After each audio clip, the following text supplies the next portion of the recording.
আমি জানি না যে এই মানুষগুলোর কথা আমি আমাদের বলা হয় যে সাংবাদিকদের ইমোশন থাকবে না, সাংবাদিকরা ইমোশন ছাড়া খবর পরিবেশনা করবেন, কিন্তু আসলে এমন এক একটা ঘটনা, এমন পরিস্থিতি থাকে যার সঙ্গে আমরা নিজেরাও খুব রিলেট করে ফেলি। সেখানে আবেগ ছাড়া কি রয়েছে?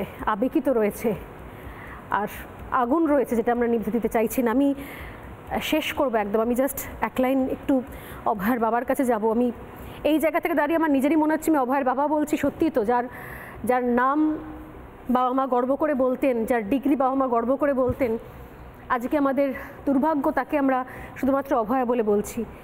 একটা কথা বললেন উনি যে শুধু মেয়েকে পড়াশোনা শেখালেই হবে না, বাবা মাকেও প্রভাবশালী থাকতে হবে। আপনি কি তাই মনে করেন? সেটাই তো বলছি, বুঝতেই পারছি এখন। এবং কোনো মেয়ে বা ছেলেকে আমি এখন বলতে সাহসই পাই না যে ভালো করে পড়াশোনা কর, ডাক্তার হও, না ভবিষ্যতে বড় হও। এটাই আমার মেয়েকে আমি তাই বলতাম। শুধু আপনারা নন, আমার মনে হয় কি আমরা সবাই একটা হিরে হারিয়ে ফেললাম। একজন ডাক্তার যিনি থাকলে আমাদের সমাজ আরও বেশি সমৃদ্ধ হতো, আমরা তাকে হারিয়ে ফেললাম। এরপরও যদি বিচার পুরোপুরি না পাই, তাহলে আর কিসের জন্য অপেক্ষা, আর কবে সেই বিচার হবে?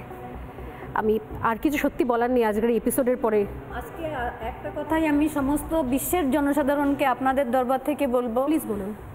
আপনাদের কৃতজ্ঞতা জানিয়ে ছোট করব না, এবং সারা বিশ্বের মানুষকে কৃতজ্ঞতা জানিয়ে ছোট করব না। 9 তারিখ আমার মেয়েকে হারিয়ে ফেলেছি ঠিকই, কিন্তু আমার পরিবারটা আমি মনে করি অনেক বড় হয়ে গেছে। যারা আমার মেয়েকে ঘরের মেয়ে মনে করেছেন তারা প্লিজ ধৈর্য রাখবেন, হতাশ হবেন না। আপনারা হতাশ হয়ে পড়লে আমরা সাহস পাবো না, তাই আমাদের সাহস জোগানোর জন্য আপনারাও অধৈর্য হবেন না, হতাশ হবেন না। বিচার আমরা ঠিক ছিনিয়ে আনবো। আপনারা যেমন লড়াই করছেন, আমরা যেমন কোর্টে লড়াই করব, রাস্তায় আপনাদের সঙ্গে আন্দোলন করব, প্রতিবাদের আগুন জ্বালান আপনারা, আমরাও সঙ্গে থাকব এবং বিচার ছিনিয়ে আনব।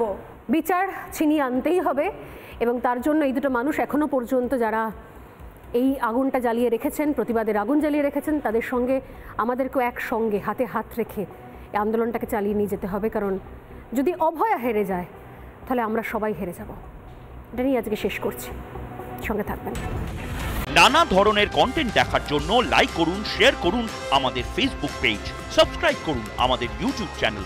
পাশাপাশি অন্যান্য ব্রেকিং নিউজের জন্য অবশ্যই চোখ রাখুন রিপাবলিক বাংলায়।